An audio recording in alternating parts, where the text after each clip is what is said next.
Don't be sad that it ended. Be happy that it happened. There's value in that, you know? Who is the internal team at Prydwen? Does anybody know? Now we get to the rage bait.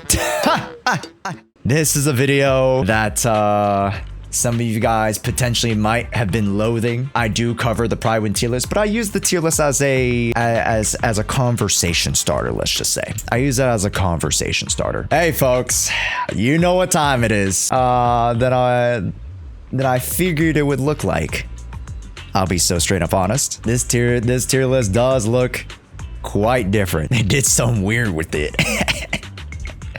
Folks, it is time to cover the 2.5 Prydwen tier list. Oh boy, this is gonna be a juicy one. A lot of people have been clamoring in the greater community sphere about this tier list, and oh boy, do we have a lot to talk about. Or at least Banya is now top 0.5 with the expert tag. We'll talk about it. Before we get into the changelogs, before we get into anything, let's go through my first impressions. We always go through the first impressions, and right off the bat, seems like we're missing a character. Seems like we're missing a character in this tier here. They have changed the tier criteria to crit DPS, anomaly DPS, and support. Well, support's always been there, but now to, instead of secondary DPS or sub DPS, they changed it to anomaly DPS. Yeah.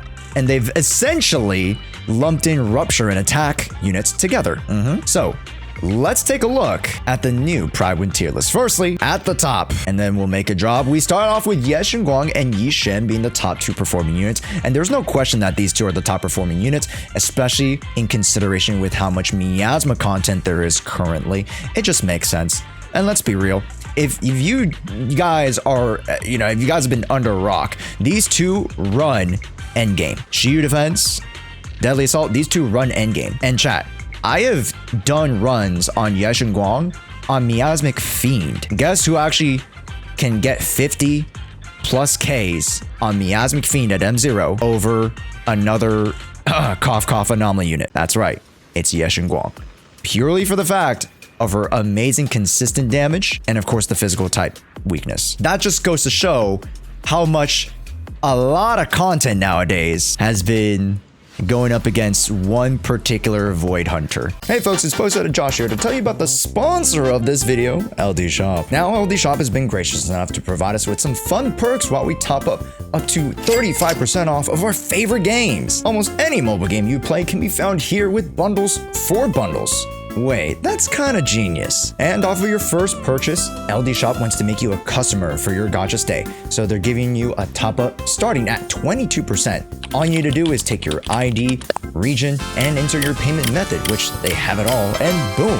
Yeah, you can't miss out on even more savings because I have an additional 15% off code if you use the link below with an extra 5% coupon for later. Take a look at the Internaut passes. They are $3.60 versus your regular $5. That money adds up, folks. Well, make sure to drop by LD Shop by clicking the link in the description for exclusive perks and discounts. And thank you to LD Shop for sponsoring this video. A lot of people are going to be like, Josh, you liked Miyabi. Why aren't you angrier? You should be angry. You should be livid that Miyabi is now in tier 0.5. And to that, I give this sort of eulogy. Don't be sad that it ended. Be happy that it happened. Miyabi hanging on by a thread in the tier 0 is almost a statistical anomaly, because for however much the devs keep trying to push her down and push her down and push and push and push, the community kept finding a way to allow her to stay relevant. She's had different team alterations, inclusive of some of the modern day characters that allow her to still excel in current day content. Does being in the tier 0.5 mean the death of a character? No. Tier 0.5, still fringe meta character. Or excuse me, not fringe meta character, because these are meta characters, excuse me. Fringe top tier character. So let's not get it twisted. Miyabi is still one of the best characters in the game, but put in the context of a lot of the more seemingly anti-Miyabi stages, it just makes sense that Miyabi at an average performance level is not performing the premium that yeshunguang and Yishen are, simply because of their affinity against miasma based content. Now, I always like to look at it as far as a bigger picture.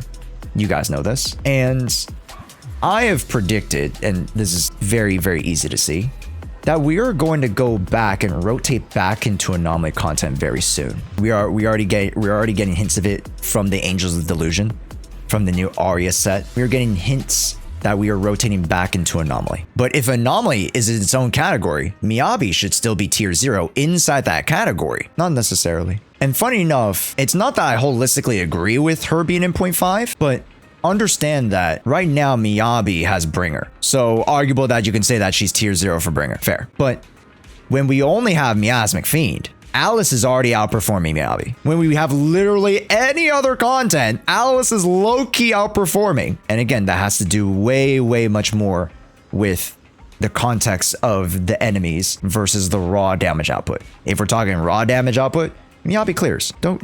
Let's not get it twisted, right? But again, you got to put it into the context of the stages of the available endgame content. And Alice is incredibly strong. Will she perform as good as some of these tier 0 units? Not necessarily. So maybe that's why they pushed down Miyabi into the 0.5 tier. You know, I understand why people are mad. I'm not trying to defend or justify Prydwen for this. I think Miyabi definitely still deserves to be tier 0, just as an overarching character. But within the context of their criteria, potentially is why they push her down. We have to see the changelogs. Again, this is my first impressions, okay? The support core doesn't change, all right? We saw the trifecta of supports and Dialin, Jufufu, Lighter, expert tier Nicole, Zhao jumping up to 0.5 because she is most likely partner tagged, although she does work very, very well with characters like Ellen Zhou and other few variations of attacker characters she does pretty decent with. I again am surprised that Lycon is not slightly higher, but again, we have rotated out of ice content pretty much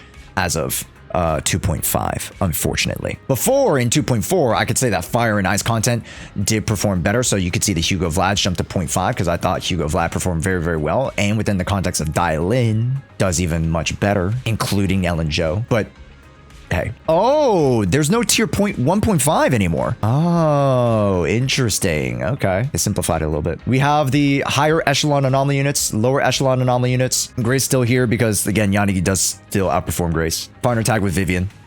That somewhat makes sense. Okay, sure. Haramasa expert tag, sure. That's my first impressions. Let's go take a look at the change log. Let's go take a look at the change log. Is this going to gaslight me?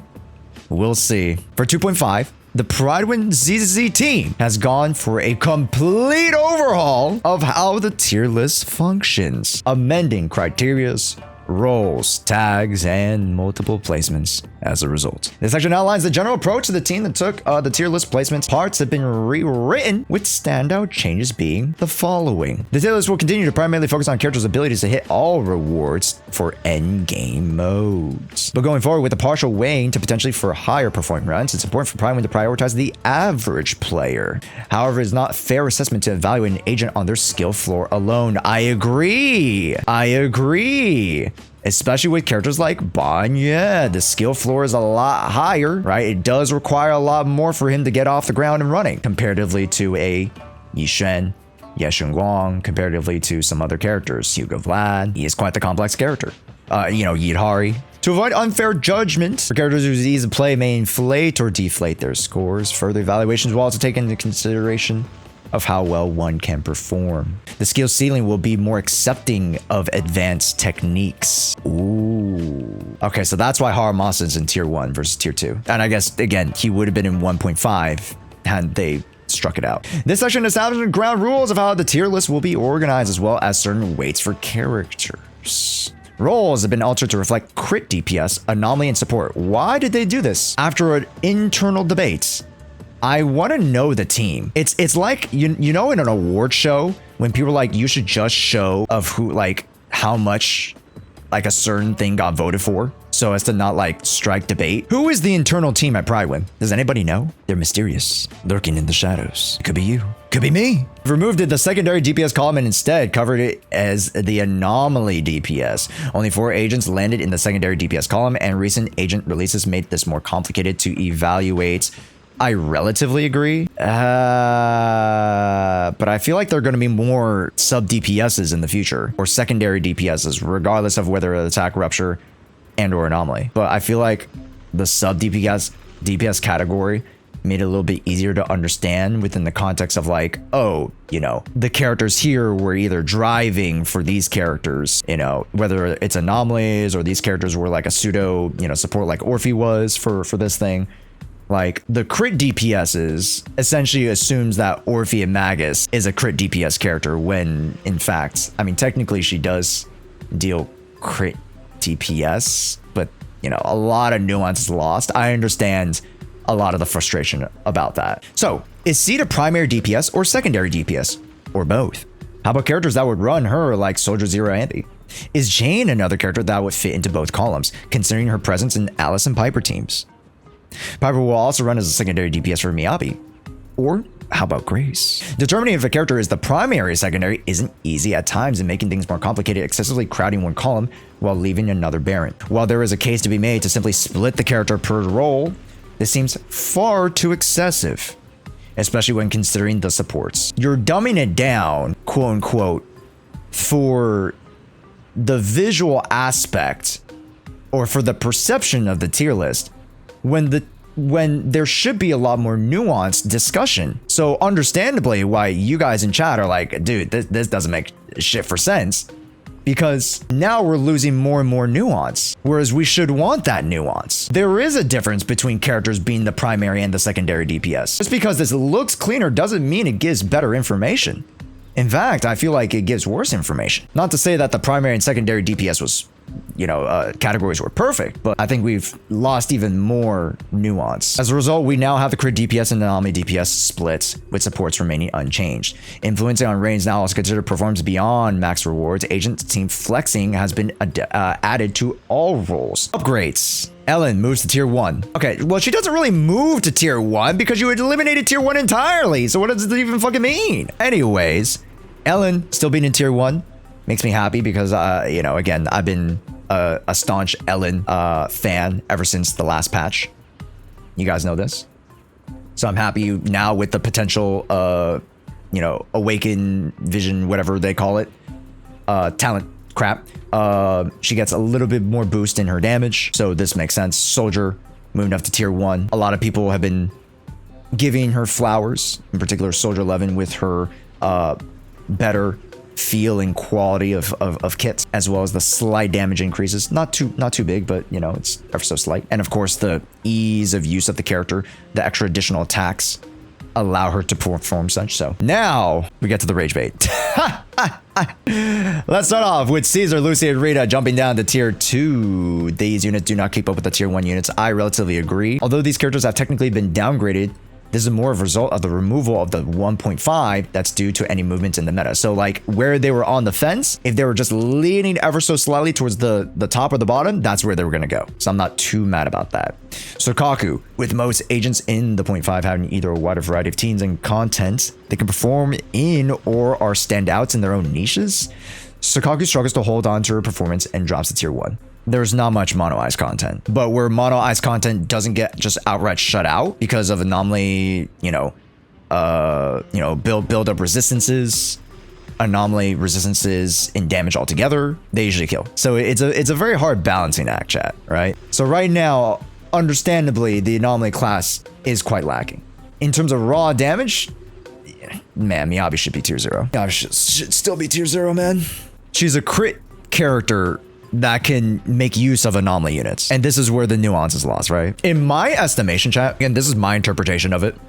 Like, this is the difference between the tiers. So tier 0, it's like here. Tier 0.5 is like right here. And then tier 1's like down here. You can say all you want that, oh, it's 0.5, it should be half the level down, but it's not necessarily. Because it's all relative to each individual character, respective of the subjectivity within the context of the current character ecosystem, as well as the stages within the game. But relative, I would assume, in my interpretation, that 0.5 is a lot closer to tier 0 than it is closer to tier 1. Hey Josh, as a new player, I just got yeshunguang.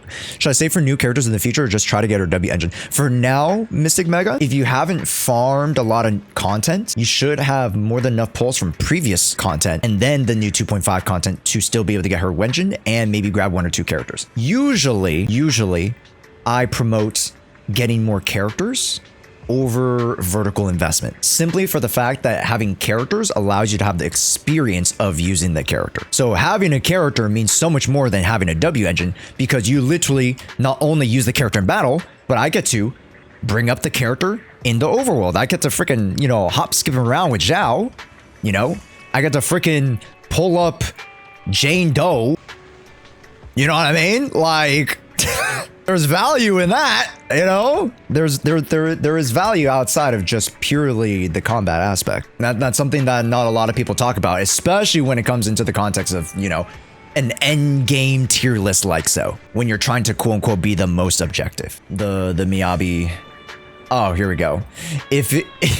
And this is to some of the stuff I was talking about, right? Let's take a look. Miyabi to 0.5. If we were to evaluate Miyabi's power in isolation, she would undisputably be tier 0. However, the excessive amount of anti-shield enemies, often lackluster anomaly buff selection, and ever-increasing anomaly thresholds means that she is consistently underperformed in comparison to a Yishen. To the point Miyabi at times can't even keep up in some anomaly-oriented bosses like the Miasmic Fiend. In the past, she's been watchlisted but surviving, owing to still managing to do well in Shiyu and being able to brute force content, which in itself is a testament to her strength. At the same time, it's misleading to imply that she can do as well as the other two Void Hunter level characters in the current environment. Although each role is evaluated as being distinct from one another, the lack of content in which she can can perform well in means she drops half a tier. Although well-executed mono ice or user ice rotations can invite potential expert tag, the consistent lack of freezable bosses means that even with the necessary skills to pull it off, the game does not give much opportunity to do so. Miyabi has been seen in so many different comps and so many different variations simply for how juggernaut of an offensive character she is. It is just that the content is not favoring her right now. Come 2.6 with the Angels of Delusion and the anomaly rotation, Miyabi jumps straight back to where she is. Oh, the Shiny Aria drive disc. Oh, you want to be in stun to make use of the anomaly proficiency. Well, what anomaly character really likes to be in a stun window? The only character that can really benefit crit-wise with the extra damage multipliers and the freezes to extend that buff multiplier time, it would be none other than the chosen one. Creators gotta have words with Prydwen. I feel like there are a couple of creators in the Prydwen team.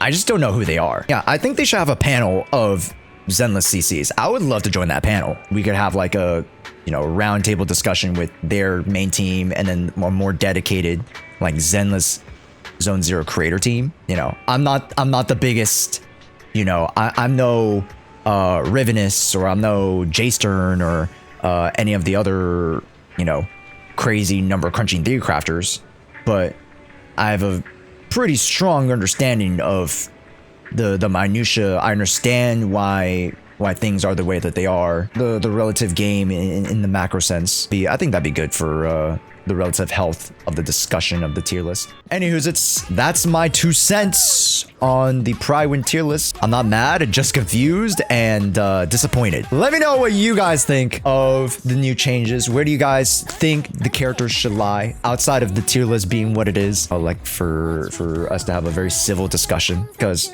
everybody's already dogpiling on Prydwen as is.